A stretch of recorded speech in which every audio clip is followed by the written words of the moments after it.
Hello everyone. तो आज के इस वीडियो में हम लोग बात करेंगे सर्कुलेटरी सिस्टम की।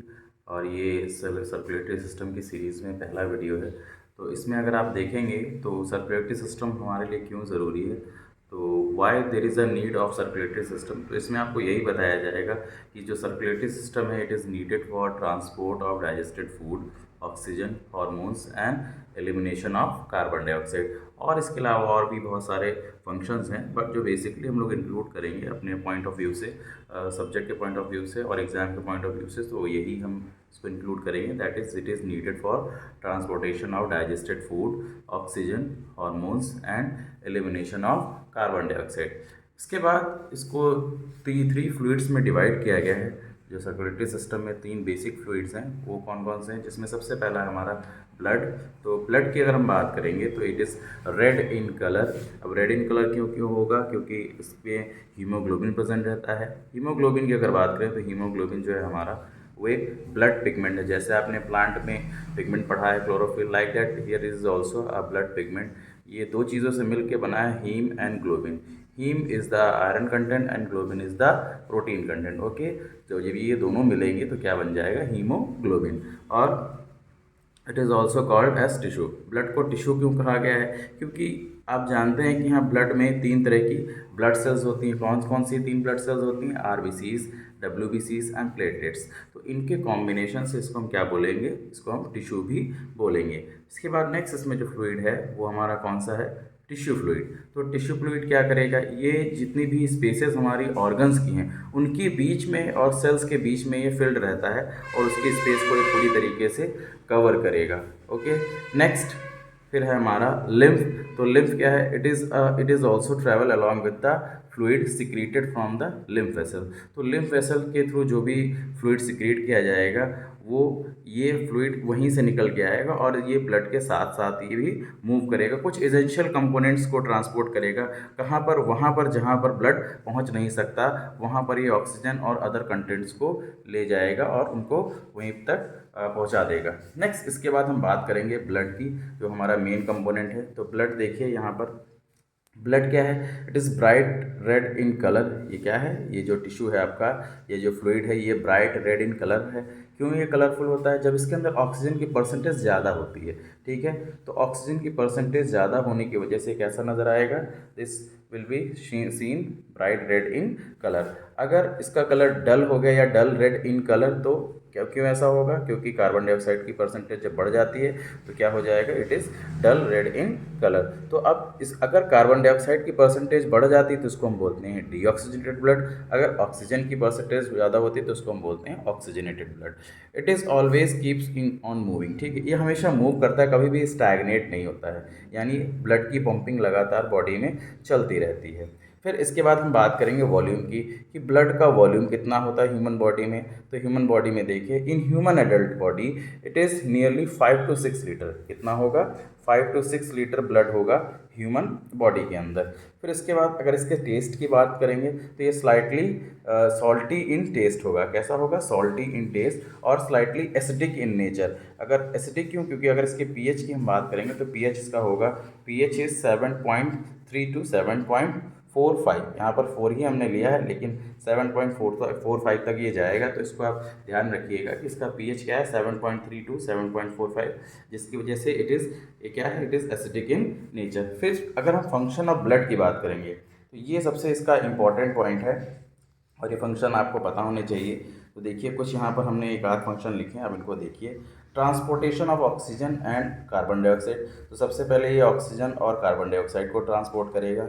फिर ट्रांसपोर्टेशन ऑफ डाइजेस्टेड फूड, आपने जो भी फूड को खाया है उसको डाइजेस्ट करने के बाद उससे जो एनर्जी मिलेगी उस एनर्जी को ही लेके आगे जाएगा और आपके जो भी नेसेसरी ऑर्गन्स है जहाँ इसकी नीड है उसको ले जा करके वहाँ पर ट्रांसपोर्ट करेगा या स्टोर करेगा।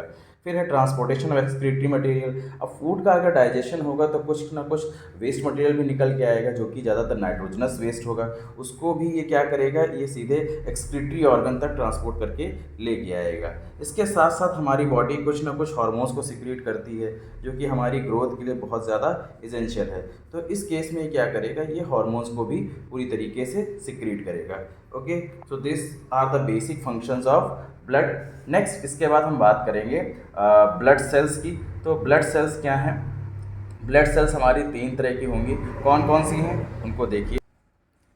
तो ब्लड सेल्स को जानने से पहले हम लोग एक थोड़ा यहाँ पर ये ब्लड का कॉम्पोजिशन जो है उसको भी हम ज़रा देख लेते हैं कि ब्लड का कॉम्पोजिशन क्या है और कितनी चीज़ों से मिल करके बना है। तो it is composed of plasma and cellular element. अगर हम प्लाज्मा की बात करें तो प्लाज्मा कितना होगा, 55 टू 60% प्लाज्मा होगा। देखिए 55 टू 60% प्लाज्मा। और अगर हम बात करें सेलुलर कंटेंट की तो सेलुलर एलिमेंट होंगे 40 to 45%। So these are the two basic important things or basic important component which are present inside the blood or the composition of blood। फिर कंटेंट ऑफ प्लाज्मा, अगर content of plasma की बात करेंगे तो देखिए plasma किन चीज़ों से मिलकर बना होगा।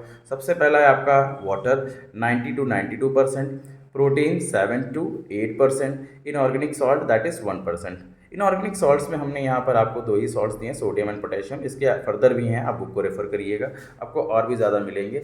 सीरम, सीरम क्या है ज़रा देख लीजिए। Serum the plasma from which protein fibrinogen is removed. ठीक है, यानी प्रोटीन फाइब्रिनोजन जब हम लिक्विड से या निकाल देंगे, ठीक है, तो ब्लड से, तो उसके बाद जो बचेगा वो क्या हो जाएगा, हमारा सीरम बन जाएगा। Okay, so this is the basic composition of blood. अब इसके बाद हम ब्लड सेल्स की बात करेंगे। तो देखिए ब्लड सेल्स क्या हैं। ब्लड सेल्स हमारी बेसिकली 3 टाइप की होंगी।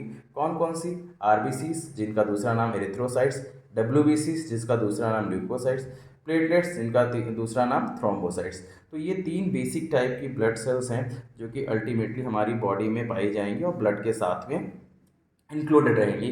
जिनमें सबसे पहले हम देखेंगे आरबीसीज को या रेड ब्लड सेल्स। अब आरबीसीज का कलर रेड क्यों है, due to presence of haemoglobin. तो आइए आरबीसीज की तरफ चलते हैं। तो यहाँ देखिए आरबीसीज। अब आरबीसीज की अगर हम प्रोडक्शन की बात करें तो सबसे पहले कहाँ प्रोड्यूस होंगी, they are produced in the bone marrow. The तो ये बोन मैरो में प्रोड्यूस होंगे। और इसके बाद अगर इनकी डेथ की बात करें तो बूढ़ी होने के बाद या बहुत ज़्यादा टाइम होने के बाद या तो ये क्या हो जाएंगी, ये डेड होने लगती हैं। और डेड होने के बाद ये कहाँ जाएंगी, तो द वीक और dead RBCs get destroyed in the spleen. तो ये स्प्लीन में जा करके पूरी तरीके से डिसइंटीग्रेट हो जाएंगी। स्प्लीन के साथ साथ लिवर में भी जाएंगी और बोन मैरो में जाएंगी। तो बोन मैरो में जा करके ये ख़त्म हो जाएंगी या डेड हो जाएंगी। तो इनका ओरिजिन बोन मैरो है और डेथ भी जा इनकी बोन मैरो में होती है। अगर बोन मैरो को आप देखना चाहें तो यहाँ देखिए, ये आपका बोन का स्ट्रक्चर है। इस बोन के स्ट्रक्चर में ये जो अंदर फ्लैश होता है that is called the bone marrow. यहीं से तीनों ब्लड सेल्स का प्रोडक्शन होगा। तो इस फिगर को आप ध्यान रखिए और इसी से आपकी ब्लड वेसल्स का या ब्लड सेल्स का प्रोडक्शन होगा। तो इस चीज़ों का आप याद रखिएगा। फिर इसके बाद हम बात करेंगे आरबीसीज के लाइफ स्पैन की। तो लाइफ स्पैन यानी ये कितने दिनों तक जिंदा रहेंगी। तो they live approximately 120 days. Okay, 120 days तक ये जिंदा रहती हैं। अगर शेप की बात करेंगे तो they are round and biconcave in shape. तो ये राउंड हैं और बाइकॉन्केव यानी बीच से थोड़ा सा पिचकी हुई। कुछ यहाँ पर स्ट्रक्चर बनाया गया, आप इस स्ट्रक्चर को देख सकते हैं। दिस इज बीच में देखिए बाइकॉन्केव और ये राउंड इन शेप होते हैं, बीच से थोड़ा पिचकी रहती हैं। Then they were small. तो अब ये बहुत ज़्यादा छोटी होंगी, लगभग 7 micron in diameter. Okay, the surface of RBCs, और इनकी जो आरबीसीज की सरफेस है ये ऑक्सीजन को कंबाइन कराने में बहुत ज़्यादा हेल्प करती है। इसी वजह से जो हमारा ब्लड होगा वो क्या हो जाएगा, ऑक्सीजनेटेड होगा। इसके साथ साथ अगर हम बात करें कि हाँ ये ह्यूमन रेंज यानी बॉडी के अंदर कितनी पाई जाएंगी या इसकी रेंज क्या है, तो देखिए in adult 4.5 million to 5 million की रेंज में ये आपकी आरबीसीज प्रेजेंट रहेंगी। सो ये हो गया इसका फर्स्ट पार्ट यहाँ तक। ठीक है, इस फर्स्ट पार्ट को आप देखिए। अगर यहाँ से कोई भी आपको डाउट होती है तो आप बता सकते हैं। अगर आपको बाकी चीज़ें भी इस पर चाहिए तो आपको पता है क्या करना है। ठीक है, और भी बाकी सारी चीज़ें आती रहेंगी और इसकी वीडियो भी मिलती रहेगी। ये इसका फुल वीडियो अगर आप चाहें तो इसका स्क्रीनशॉट ले सकते हैं बाकी फ्यूचर रेफरेंस के लिए। तो अभी के लिए इतना ही। अगर कोई डाउट है तो आप पूछ सकते हैं। Thank you all.